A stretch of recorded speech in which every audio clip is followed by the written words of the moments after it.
Magandang araw po sa inyo mga kabansa. Kayo po ay nasa Iparas kay Paras at ito ang inyong lingkod Ado Paglinawan na bubukad ng pambati sa inyo bago ang kay Secretary. Magandang hapon po muli sa ating mga kababayan. Ito po ang inyong programa, Iparas kay Paras. At mayroon lang tayong isang napansin na panawagan ni Marcos sa taong bayan. At ito po ay masyadong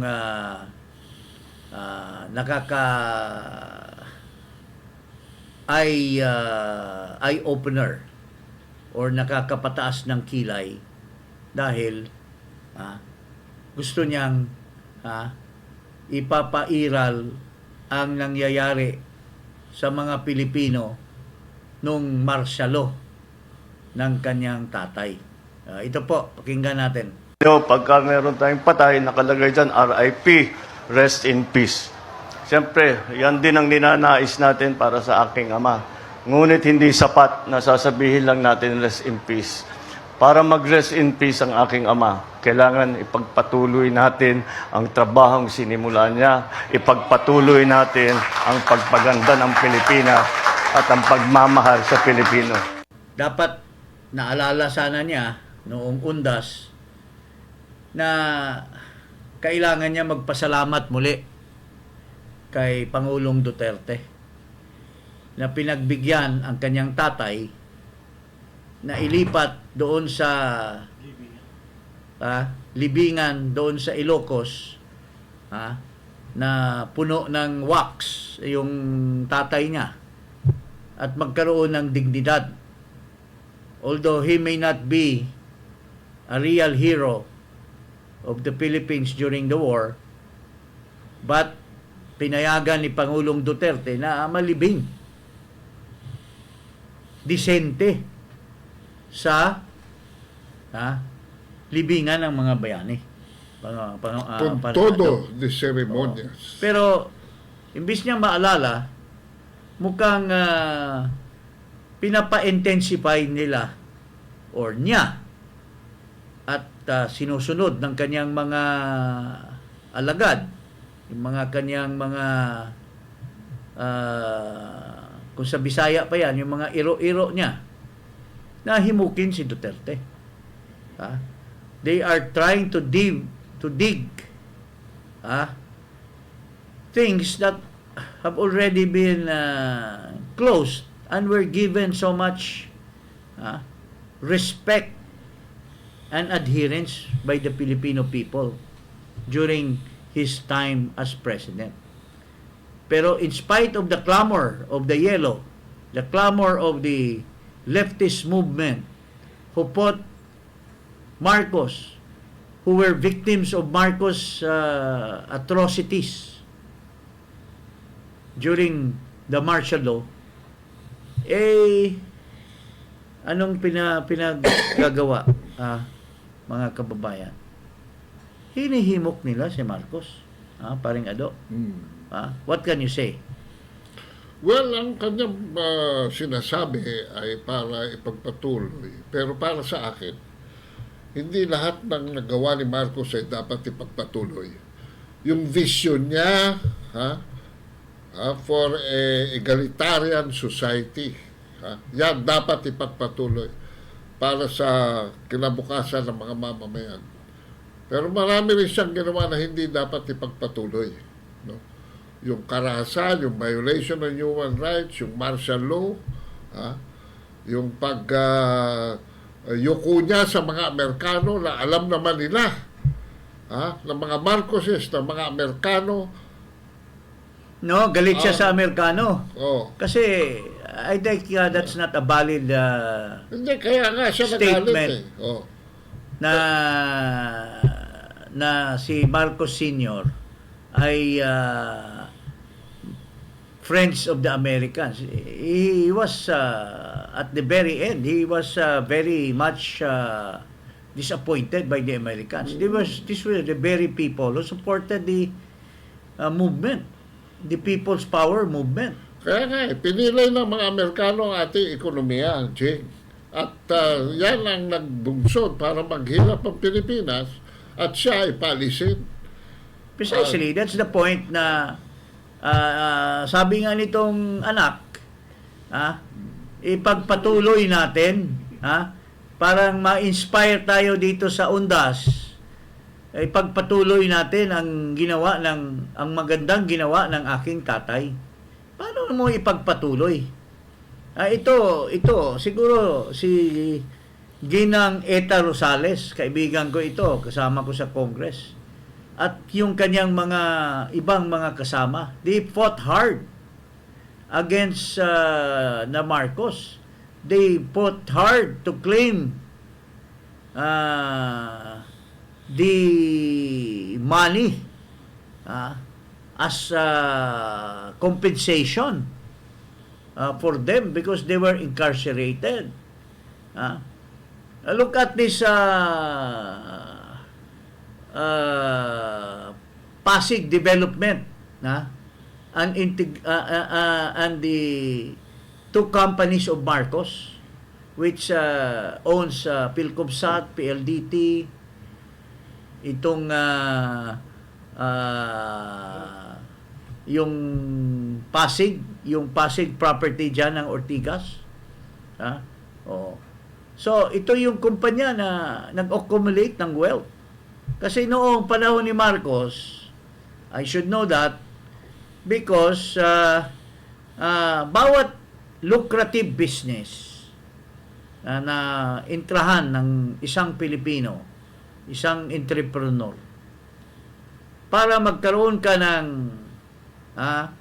karapatan or magkaroon ka ng opportunity na mapairal mo yung negosyo na yan, hihingi si Marcos ng 45% na wala man lang kapital. Pero sigurado ka na maglalagay ng capital like PLDT, like Philcomsat, like Eastern Telecoms.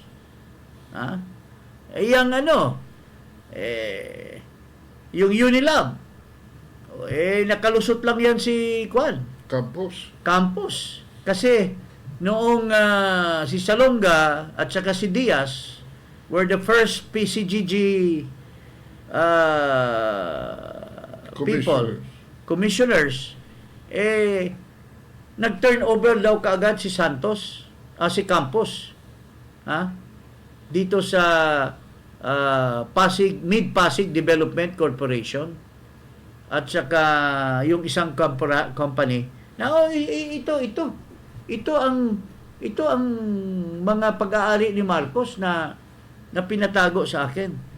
Pero nakaligtas si Campos at siguro may mga under the table deals na yon sila Salonga, sila Diaz noon na napalusot yung Unilab, which there are allegations sa PCGG.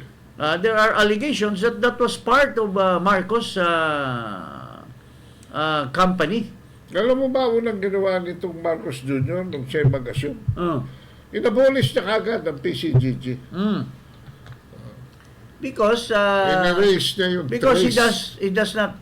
Kaya nga, so what is his business telling the Filipino people that ipagpatuloy ang Marcos events, Marcos things that Marcos did during his time? Paano? Tapos during Undas pa. So siguro mga kababayan, kung nakikinig itong mga biktima ng martial law, siguro dapat maninindigan kayo dyan sa sinasabi na nakakataas ng balahibo na, we should continue the good things that happened during my father. What were good things then? When he was kicked out by the Americans. He was kicked out by the Filipino people. Except that the one that took over was Cory Aquino. She bungled it also. Kaya nabalik tayo sa where we came from. Pero if it was somebody else, maybe like Doy Laurel, na politika kasi yung pag-take over. So, it would have been different ang outcome ng aftermath ng martial law noon.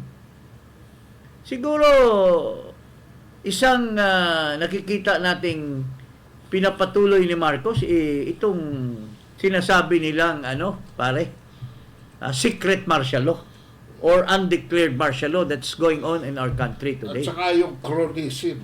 At saka cronyism. So, siguro, ito lahat, isa sa mga sinasabi niyang good things that happened during the time of his father na pinapatuloy niya. So, yun po, mga kababayan, at sayang yung kanyang speech during the All Saints Day and All Souls Day celebration, the Halloween celebration, because he had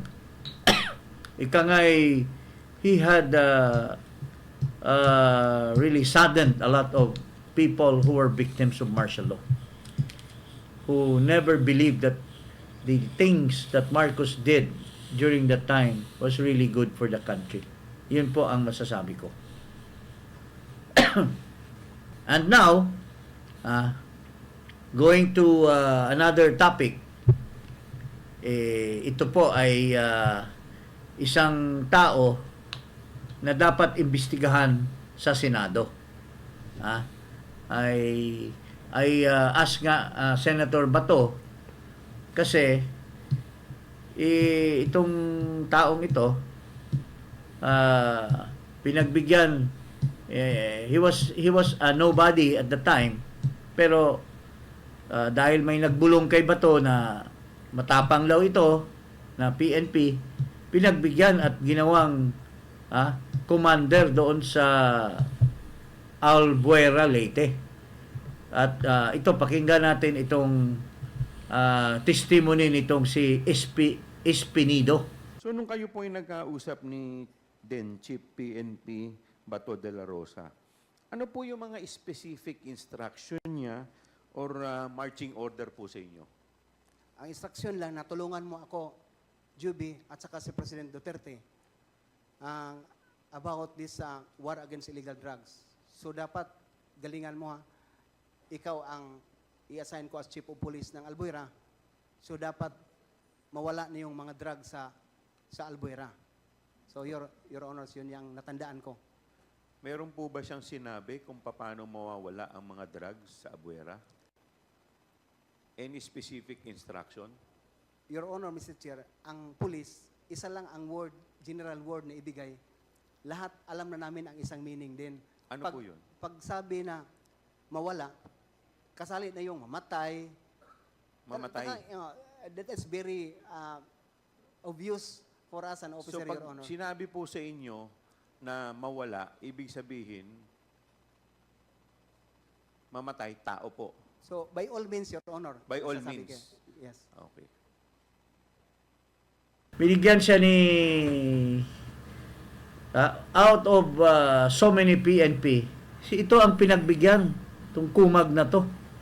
Pinagbigyan ni then Chief PNP de la Rosa. At sinabihan pa, pagbutihan mo dyan. Pero napaka walang hiya. Sasabihin niya na pagka PNP ka daw, alam mo nang gagawin. Papatayin daw ang tao. Yan ba sinabi ni De La Rosa? Oh. Kaya dapat kung may pinatay ito, which I recall, yung tatay ni Kerwin Espinosa na tinon over sa kanya galing sa krame, tinon over niya at namatay doon, dapat imbestigahan ito. Sa karsel na matay yun. Imbestigahan itong Espinido na ito, mga kababayan, to the extent that he will be answerable. Bakit niya idadamay si Senator Bato? Wala namang sinasabi si Senator Bato na patayin mo yung specific person. Pero in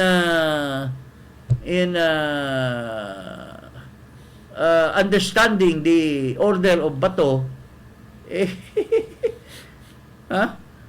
Kaya mamamatay tao siya. Paglipat niya doon sa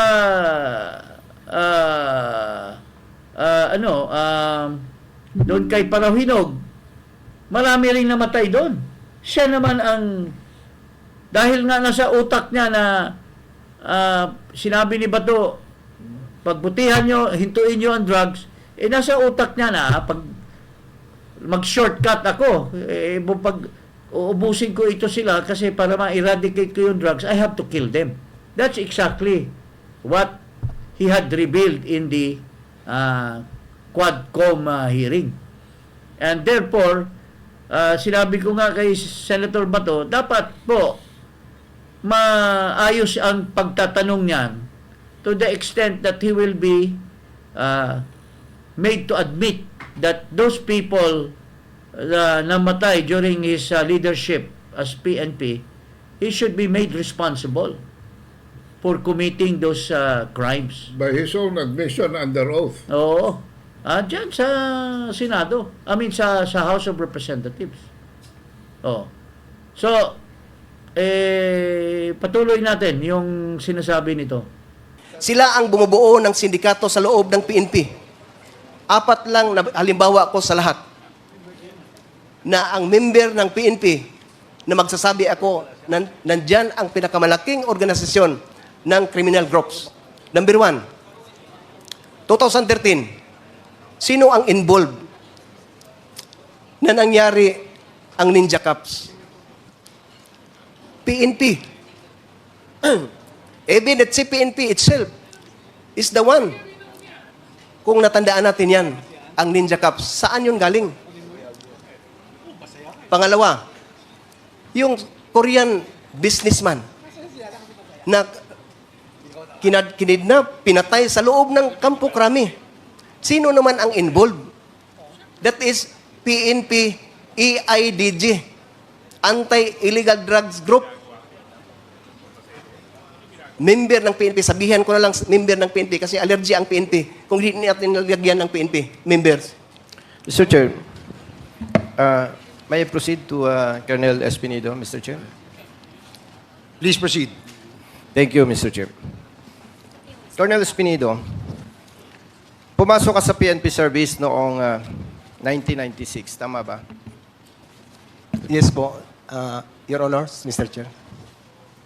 Kailan ka na-assign or nag-engage sa intelligence and operations? Nung ma-assign ako sa Region 8 from Region 7, Marirecall mo ba kung anong year? 2000, Your Honors, Mr. Chair. 2000. 1999, 2000 sa PAOK-TF. So, yes. Thank you, Mr. Chair. So, more than 20 years ka na sa intelligence and operations, right? Ganon, yes, Okay. Mr. Chair. Kailan ka na-engage sa anti-illegal drugs? Under ako ng Kano, City Anti-Narcotics Unit, 2001, 2002. So, more than 20 years ka na rin sa anti-illegal drugs, tama? Hindi 20 years kasi sa Regional Intelligence Investigation ako Division, Your Honors. Specifically, pag sa Kano, 3 taon lang sa Kano. Yes, okay. During the previous hearing, tama ba yung nadinig ko, Mr. Chair, na nabanggit ni Colonel Espinido, kung ayaw ng Chief PNP ang illegal drugs, walang illegal drugs. Tama ba? Yes. Thank you. Big yes, Your Honors. Thank you, Mr. Chair. Ano ang nagtulak sa'yo para sabihin ito? That is my personal experience, Your Honors, Mr. Chair. Based naman sa area na assign ko sa bayan ng Gandara, San Miguel, Albuera, at saka sa Uzamis. His statement is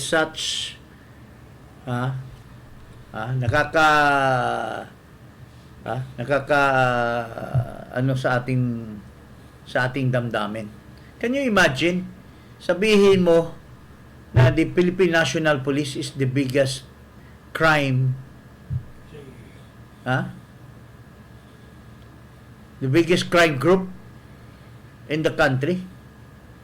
Iniisip kaya niya yung sinasabi niya, paring Ado?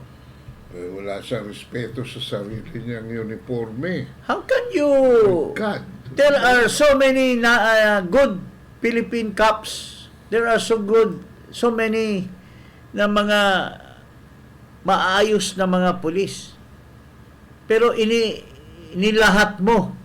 Ngayon, dapat itong tao na ito, she should not only be made to answer for the people that he must have killed along the way on the wrong understanding of the orders of his superior, in particular the Chief PNP, then Bato de la Rosa, and he even implicated the president. Nagyabang pa ito na small fry lang naman siya na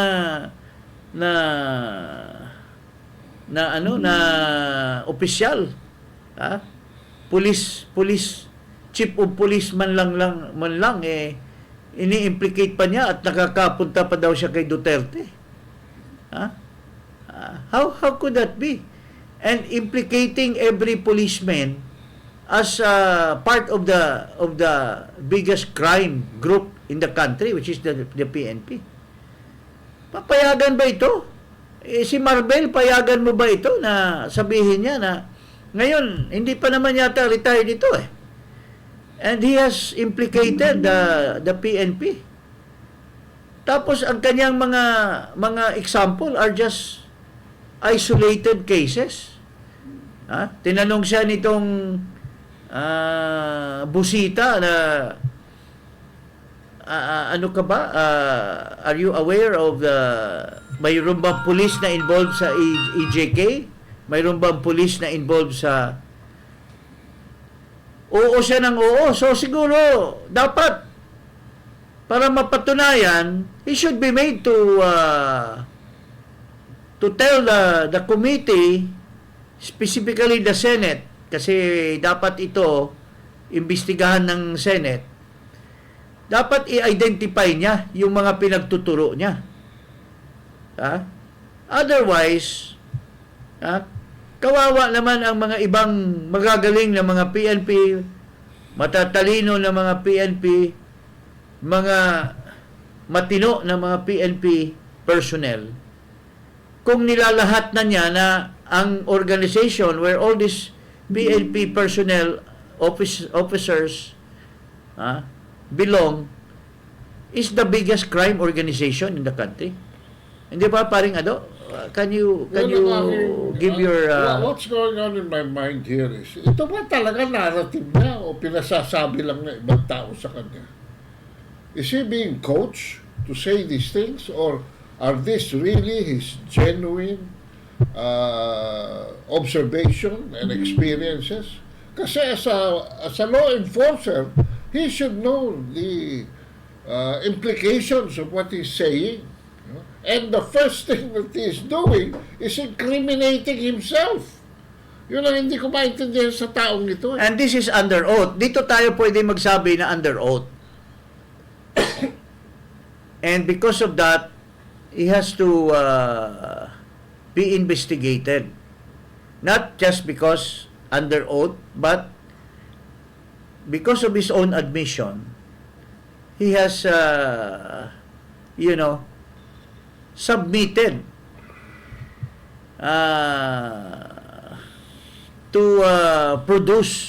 submitted himself to produce evidence of his allegations.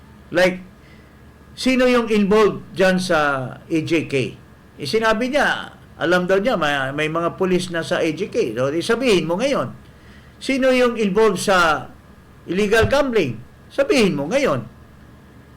Otherwise, kung hindi mo isabihin, lahat na sila, puro kriminal. Lahat ng mga members ng PNP ay puro kriminal kasi he made a blanket statement Accusation. na the PNP is the biggest crime organization in the country. Although we admit that there are scalawags like yung si Mayo at saka yung mga involved doon we don't even know what happened to that. Ano na nangyayari? Like sinasabi ni Marvel na maayos daw yung palakad nila. So we want to ask whatever happened to the Mayo drug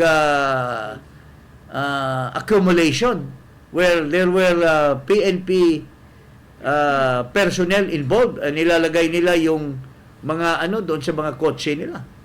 Whatever happened to that? Benhur Abalos is responsible for all those things.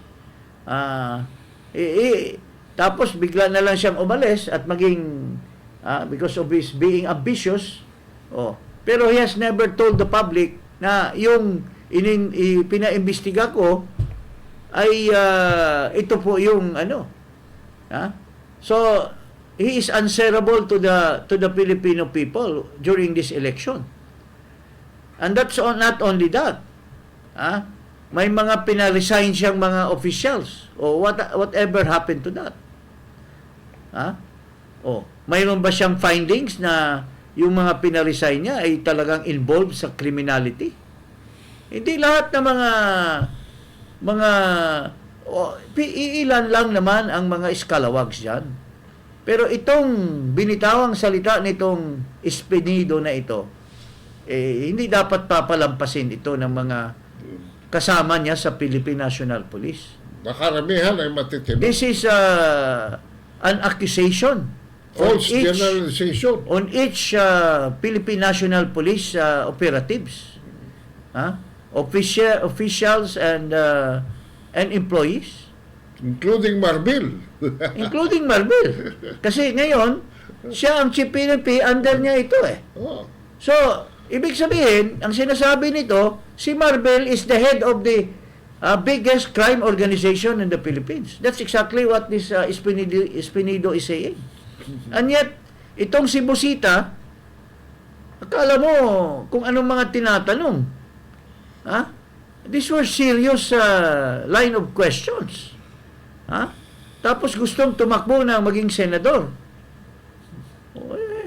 Hindi ka nga maka-formulate ng maayos na question. Hindi mo nga pinipin down itong tao na ito na yung pinanggalingan mo kung galing ka sa PNP, Mr. Busita, Colonel ka man yata,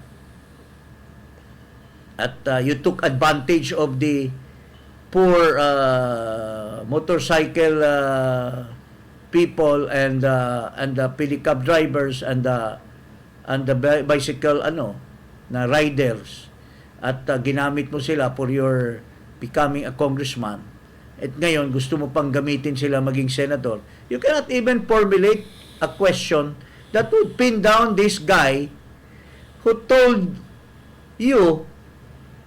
the member of Congress na ang kanyang organization where you also came from, if you are a policeman, na the biggest crime organization in the country. Ang daming pinagsasampal nyo dyan ng mga matino na mga policemen. Napaka-irresponsible. And for that, he should be investigated and will be made to reveal. Otherwise, he is perjuring himself in the investigation. Kasi nag-aakusa siya. Yun po. And I hope Senator Bato, if he's listening, dapat dito niya ipin down itong tao na to in the Senate hearing. If the members of Congress cannot pin down this guy, then he should be pinned down by the members of the Senate. Yun po mga kababayan ang nakikita ko ditong flaw ng investigation dyan sa Quadcom ng House of Representatives. Paring Ado, you have parting words? Well, ganyan ang kinikilabutan ako rito. Sinasabi ng taong ito.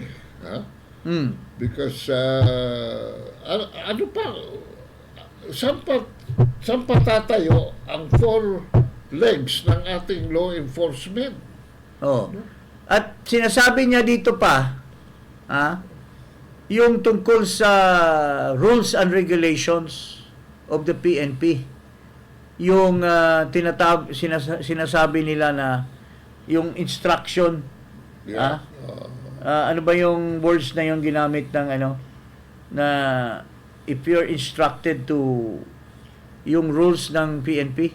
Ito po, pakinggan natin si Senator De La Rosa tungkol doon sa ginamit na words ni Espinido at pinapa-explain kasi pinapalabas ni Espinido na ito daw ng instruction ni Bato means killing people. Alam na namin yan kung anong ibig sabihin. Pero pakinggan natin si Senator Bato. Kung tingnan mo yun, nakakapagod kasi, sige explain, no? Nakakapagod. But go ahead. In-explain ko na yan doon sa Senate hearing, di ba? Sinabihan ko si Jok, no? Ito yung Google meaning ng term na neutralization, at ito yung meaning, yung definition ng neutralization based doon sa PNP operational procedure manual. Ito, sinabi ko sa kanya, yung neutralization that includes that rendering the suspect unable to commit further crimes by conducting operations against him, or pasurrenderin mo siya, hulihin mo, kasuhan mo, ikulong mo para hindi na makapag-commit ng further crimes. At kung lumaban and your life is under threat, talagang may mamamatay dyan. It's either you or yung suspect. So kung mamatay, kasama na yan doon sa term na neutralization. Based on Duterte's testimony of the existence of a Davao Death Squad, were you ever a member of the Davao Death Squad? No, never. Alam mo naman, Karen, na kasi kinakapitalize lang nyo doon sa statement na yun eh. Hindi ba nyo nakita later on na binabawi niya, na lumalabas na nagbibiro lang siya? Dapat the whole context of the statement should be taken. Hindi yun lang ang sinabi niya. Very clear naman sinabi niya na bandang dulo. Walang kuha niya mga pulis. Ako yan. All right. So number one, you categorically deny that you were ever a part of a so-called Davao Death Squad. But number two, did you know of the existence of the Davao Death Squad? Sabi ko nga sa iyo, Karen, that yung Davao Death Squad is a creation of the media. Yung term na yan. Yung term na yan. Totoo, may namamatay. May namamatay dito sa Davao muna to, ha? Yung Davao muna tayo. Davao. Totoo yan. May mga namamatay ng mga kriminal. May namamatay ng mga poser. May namamatay ng mga hold-upper, mga kidnapper. Pero yung term nga na Death Squad, creation niya ng media. Sinasabi nila Death Squad, Davao Death Squad. Ako, I cannot confirm na mayroon talagang Death Squad. Mga kababayan, ayan, ipakita natin uli that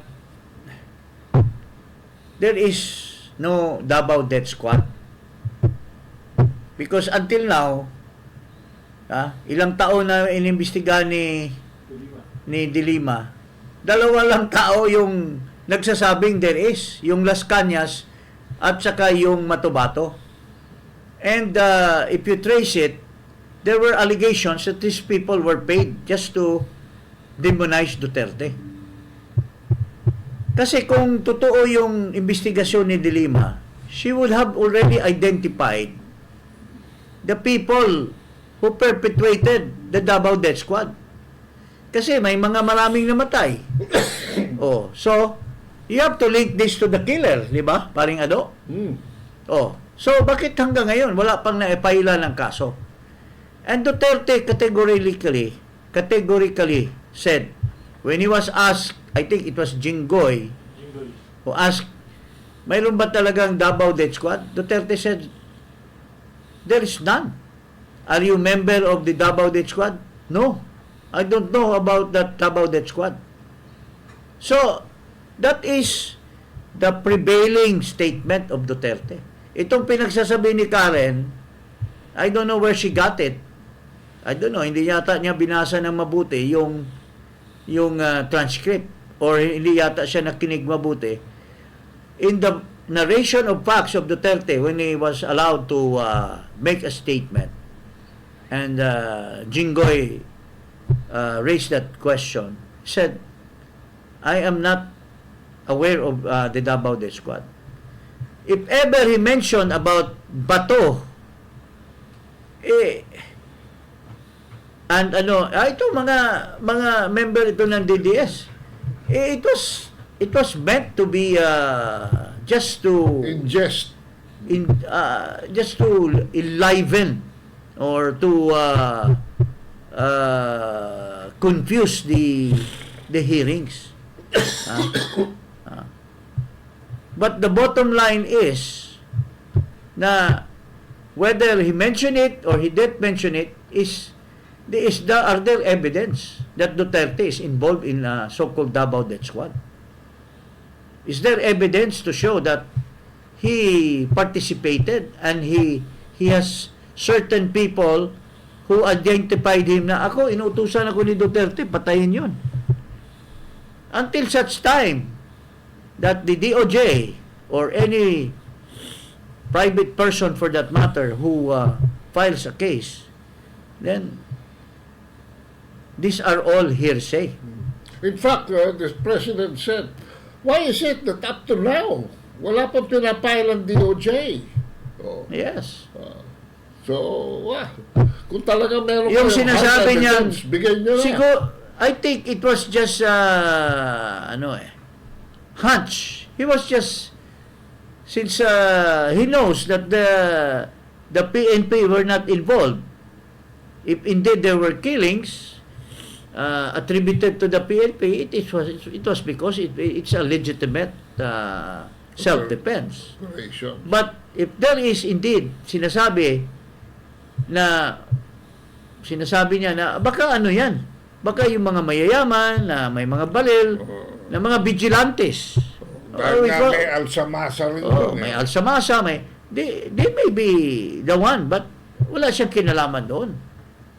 And if ever they will link them to Duterte, they have to prove that these people have a direct link with Duterte. That's why it boils down to the law on evidence.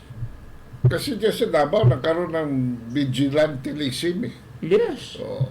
So, itong mga tinatanong ni Karen are all answered by Bato himself.